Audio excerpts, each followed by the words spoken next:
계속해서 데살로니가전서 말씀을 은혜를 나누고 있습니다. 오늘은 하늘의 문을 여는 성도라는 제목으로 은혜를 나눌 텐데, 말씀을 듣고 기도하실 때에 여러분 삶 가운데 막힌 것들이 열리게 되고 묶인 것들이 풀어지게 되고 하늘의 문이 열리게 되는 역사가 일어나기를 간절히 축원합니다.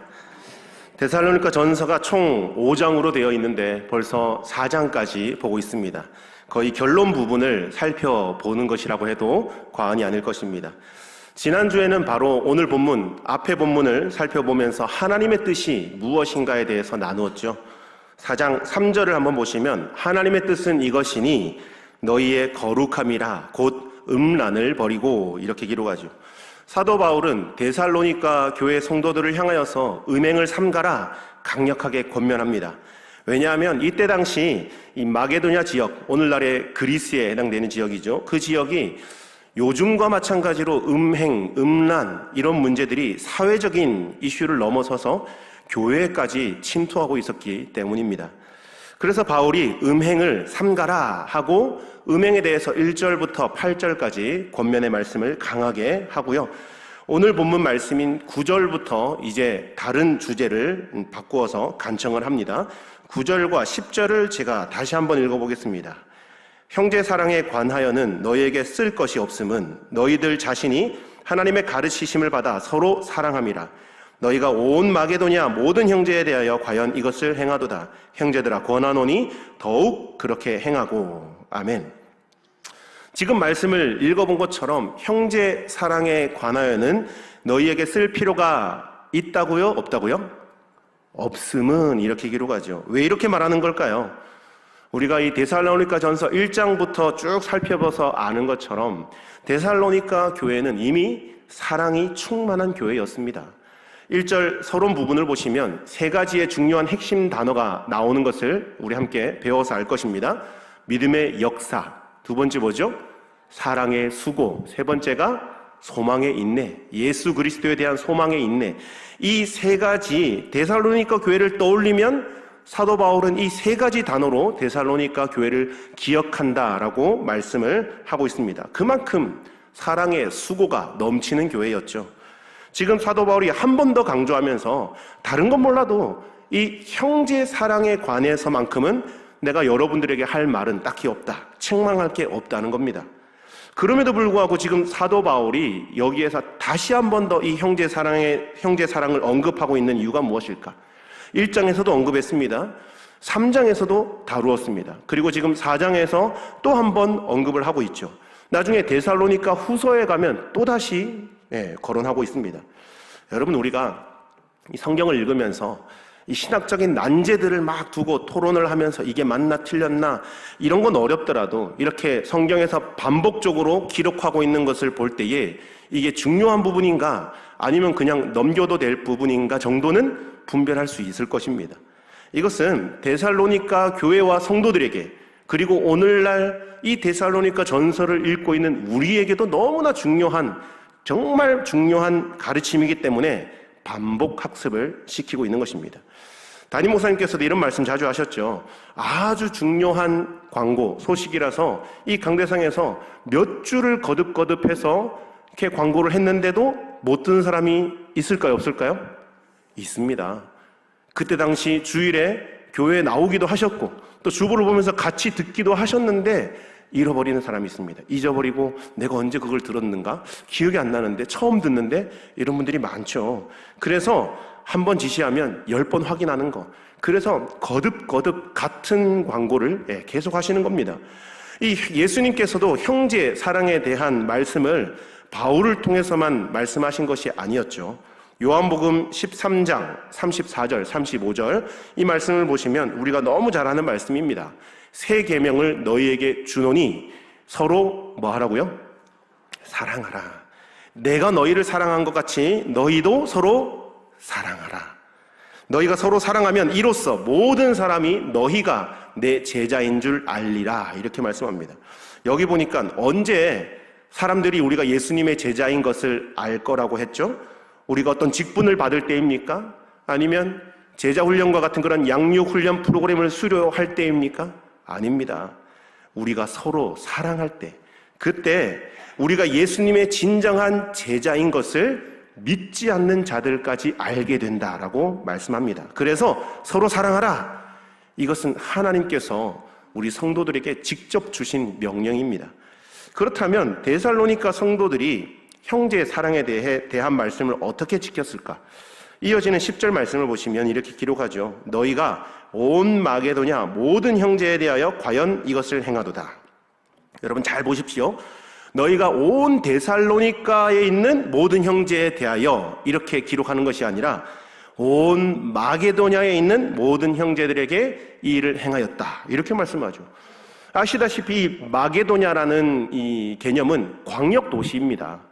마게도냐라는 큰 도시 안에 빌립보가 있고 데살로니가가 있고 베레아가 있고 이런 소도시들이 그 안에 속해 있는 것이죠.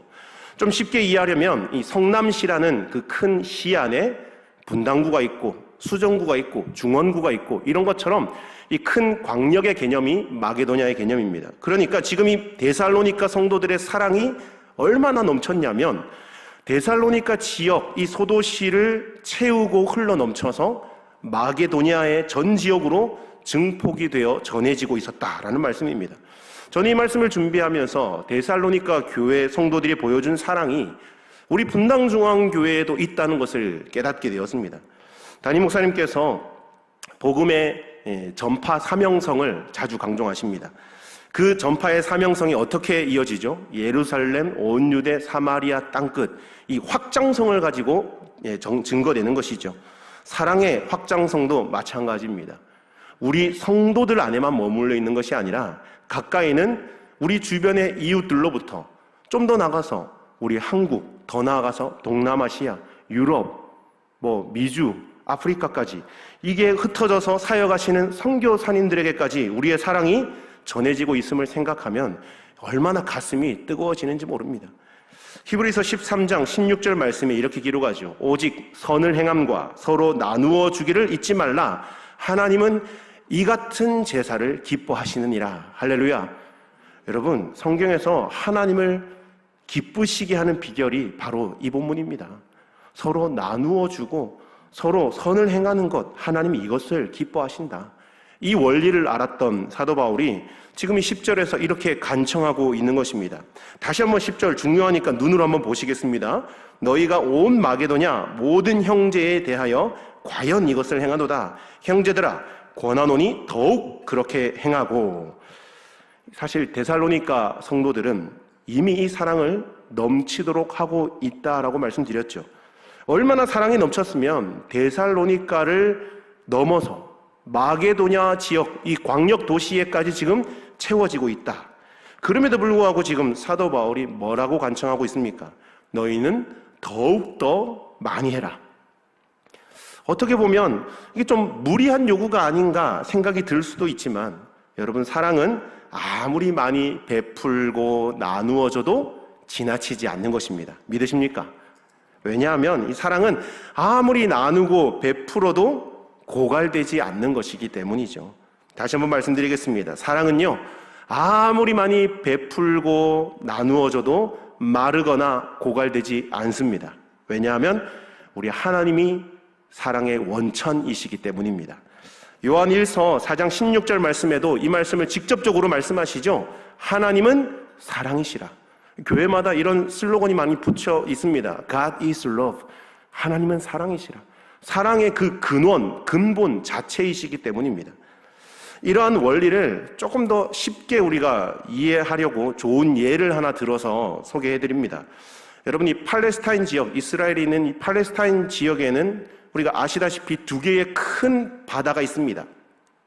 이 지도를 보면서 설명드리면 좋을 텐데 여러분 집에 가셔서 나중에 한번 꼭 찾아보시길 바랍니다. 이 하나는 팔레스타인 북부 지역에 있는 갈릴리 바다, 그리고 하나는 남부에 있는 사해라고 있죠.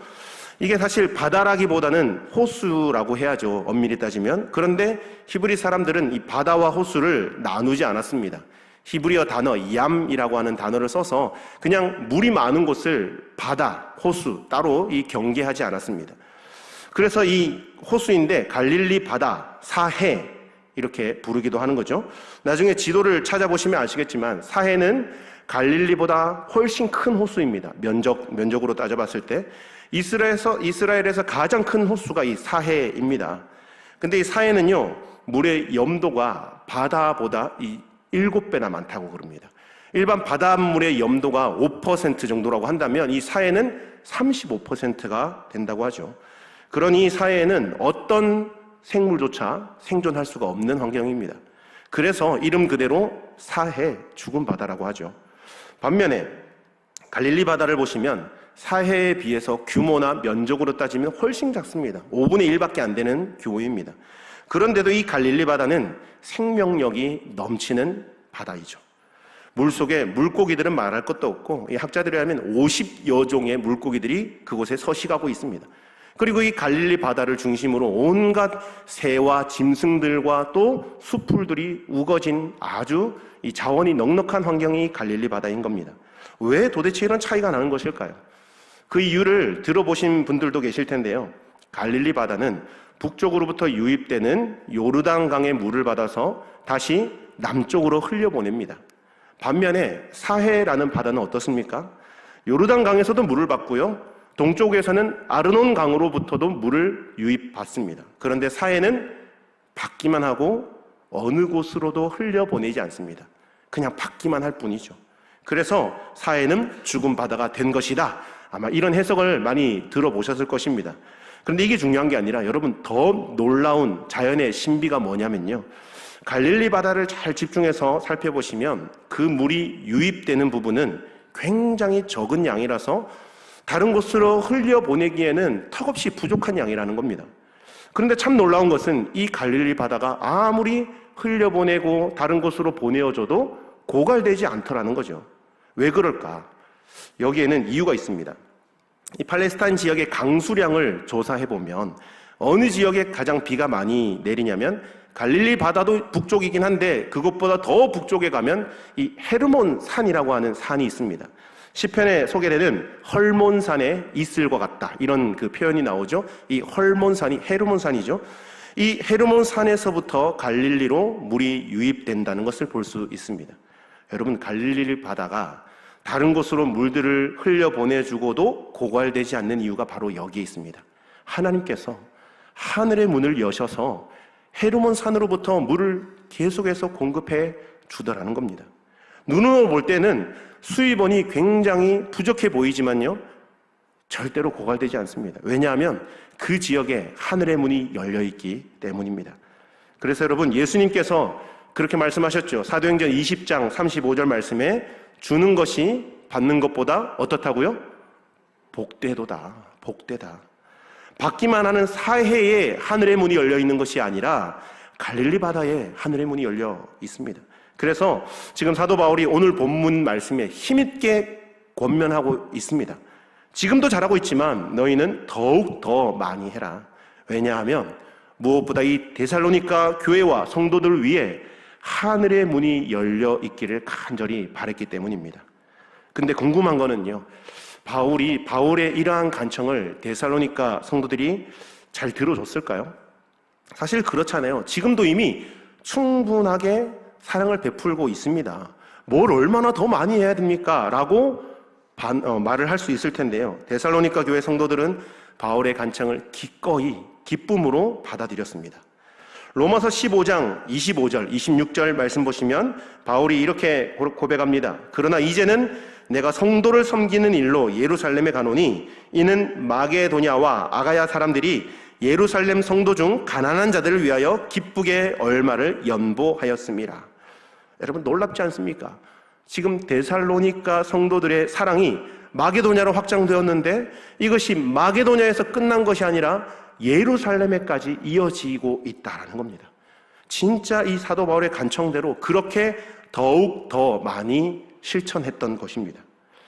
성경이 기록된 시기를 살펴보면 데살로니가 전서가 쓰여진 다음에 로마서가 쓰여지죠. 이 로마서가 쓰여진 비슷한 시기에 고린도 후서가 쓰여지는데 이 고린도 후서 8장 1절 말씀 보시면 이렇게 기록합니다. 형제들아, 하나님께서 마게도냐 교회들에게 주신 은혜를 우리가 너희에게 알리노니 환난의 많은 시련 가운데서 그들의 넘치는 기쁨과 극심한 가난이 그들의 풍성한 연보를 넘치도록 하게 하였느니라. 아멘. 여러분, 지금 이 상황이 이해가 되십니까? 사실 상황만 놓고 보면 말이 안 되는 겁니다. 지금 이 데살로니가 지역 안에도 데살로니가 교회 성도들에도 많은 환난과 시련이 있고 또 그 성도들의 형편이 넉넉한 것이 아니라는 겁니다. 극심하게 가난한 자들이 어떻게 연보, 헌금을 합니까?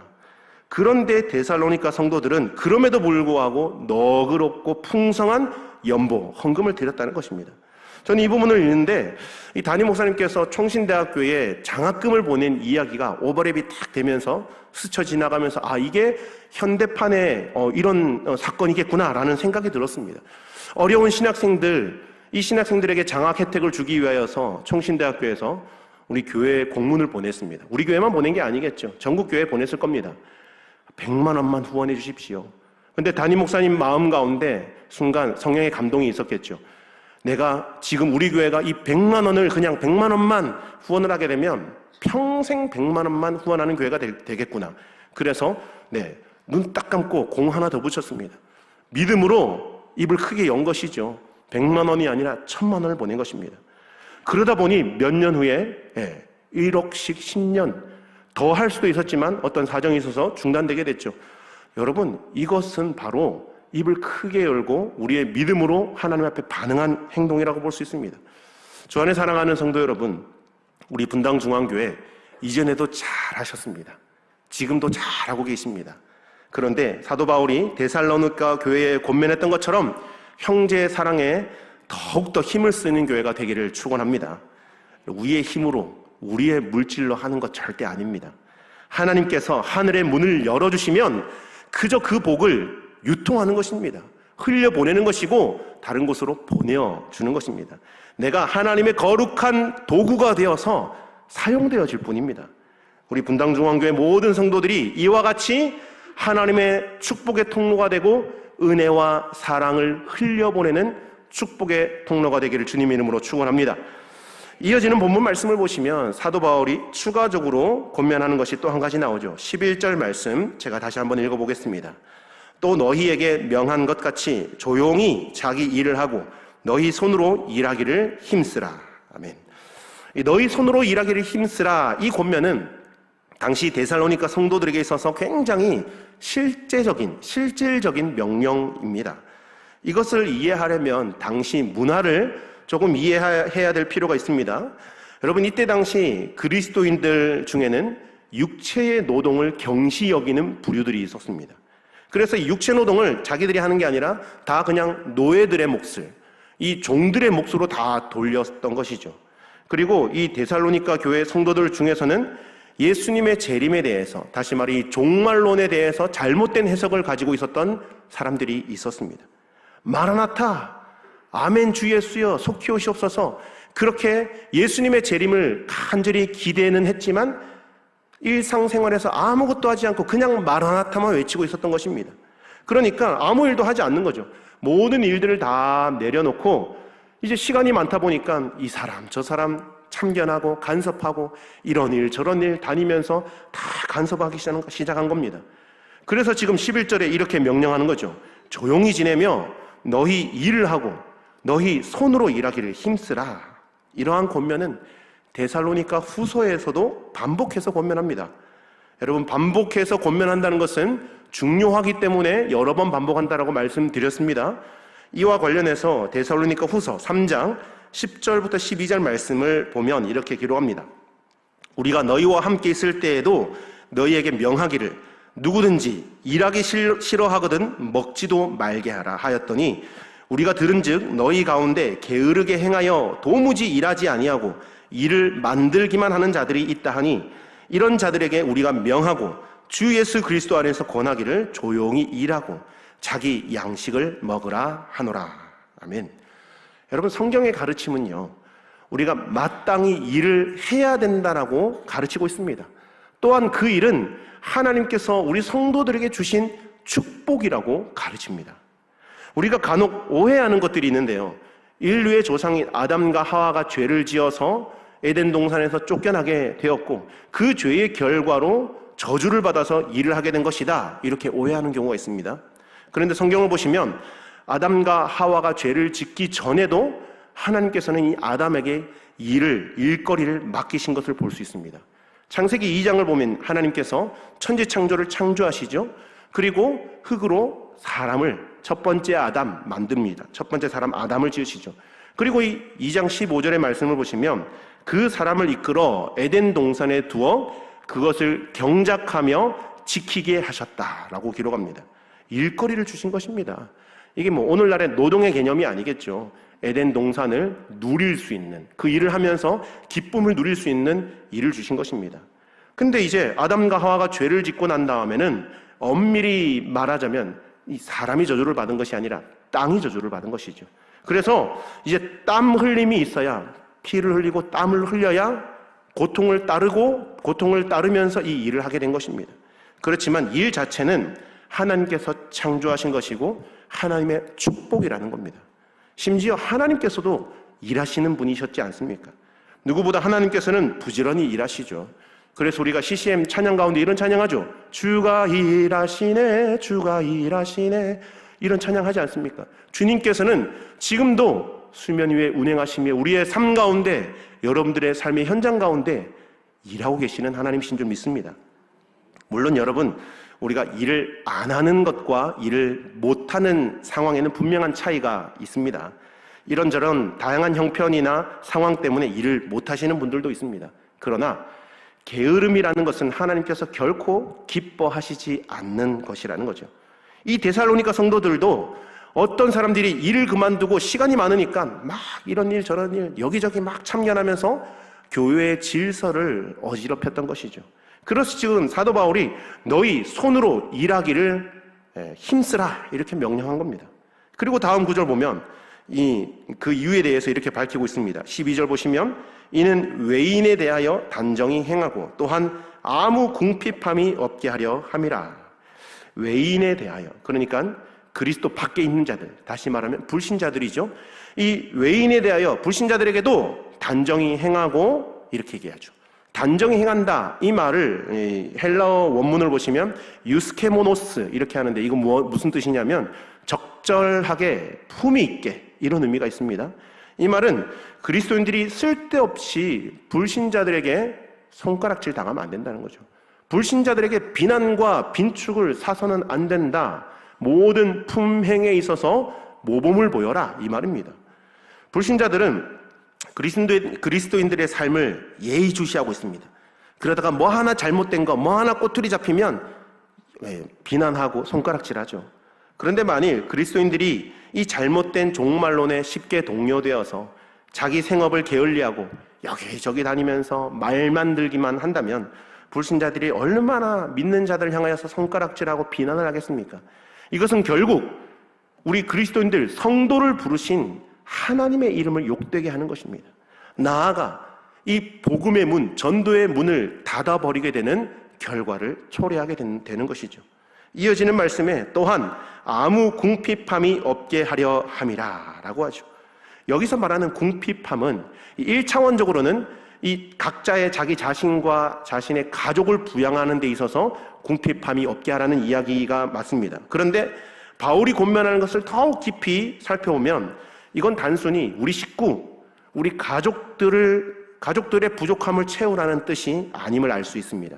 여기에서 바울이 말하는 궁핍함의 대상은 내 주변의 모든 연약한 지체들, 내 주변에 나의 도움이 필요한 그 지체들을 염두하고 있다는 것을 우리가 확인할 수 있습니다. 여러분, 우리가 사회생활, 경제활동을 하고 또 수입을 얻고 돈을 버는 목적이 무엇입니까? 나 하나? 우리 가족, 우리 자녀들 잘 먹고 잘 살기 위해서입니까? 우리 자녀들 좋은 학교 보내고 좋은 직장에 취직시키고 또 좋은 곳에 이렇게 또 배우자를 만나게 하고 또 결혼 시집장가 보내고, 이것입니까? 물론 중요하죠. 시편 127편 말씀처럼 자식들은 여호와의 기업이요 태의 열매는 그의 상급이라는 말씀이 있기 때문에 우리는 우리에게 주신 그 자녀들을 잘 양육하고 이 기업을 다스려야 합니다. 그런데 우리 성도들은 이 정도 수준의 낮은 수준에 머물러서는 안 됩니다.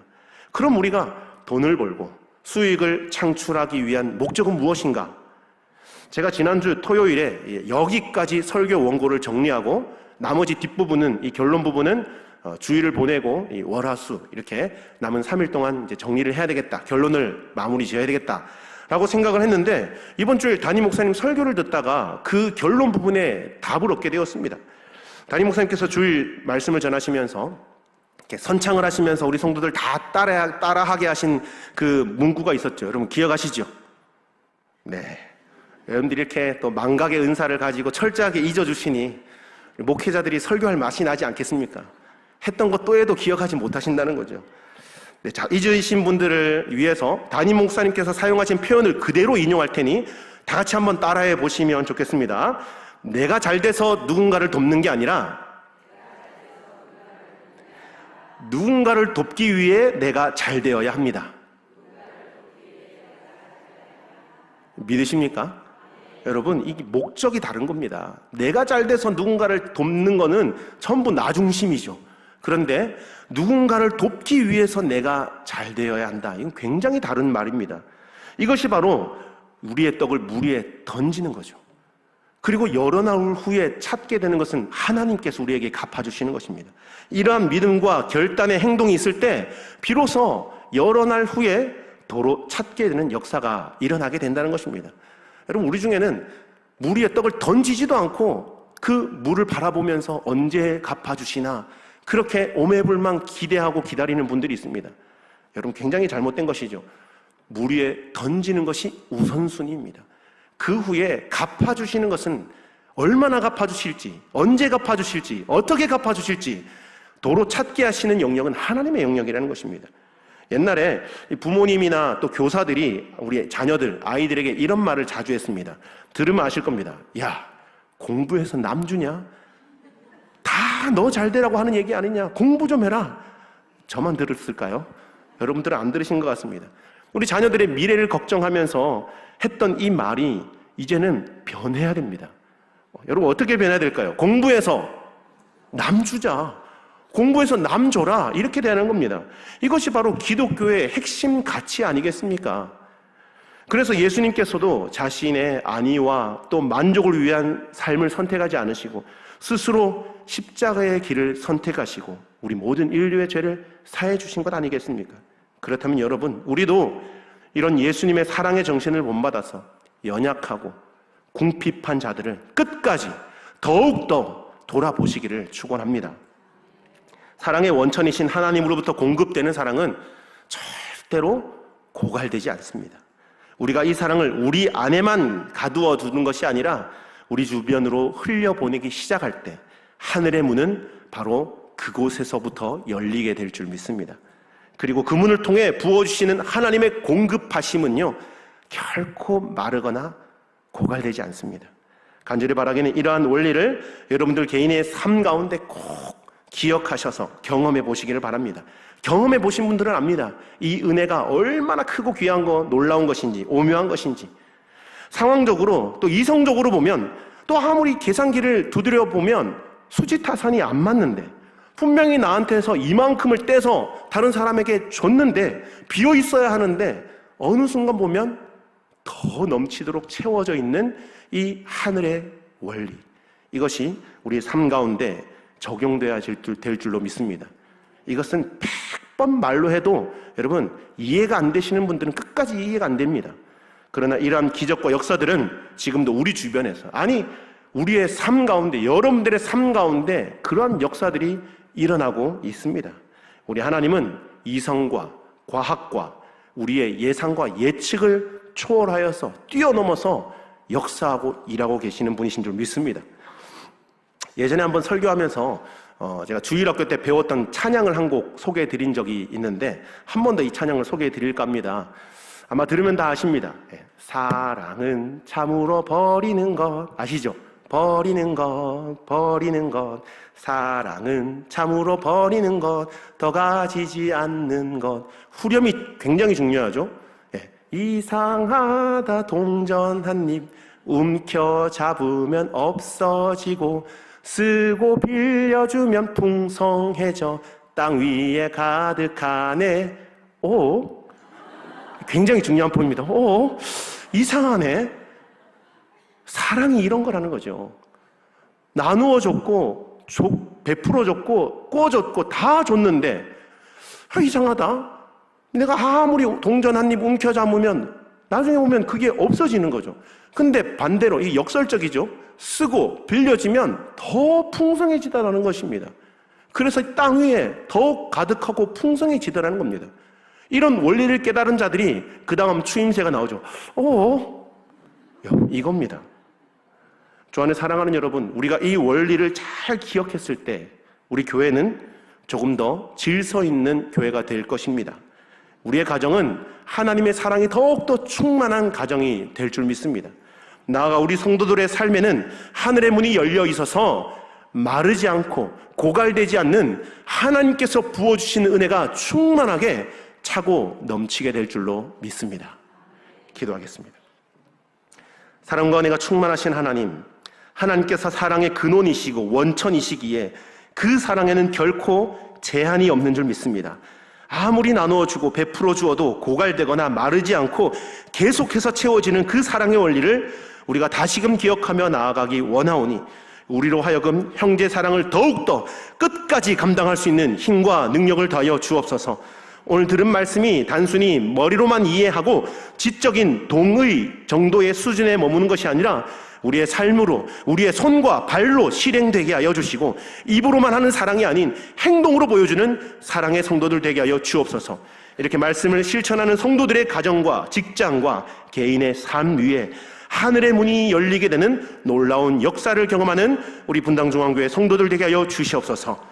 감사드리며 거룩하고 존귀하신 예수 그리스도 이름으로 기도드립니다. 아멘.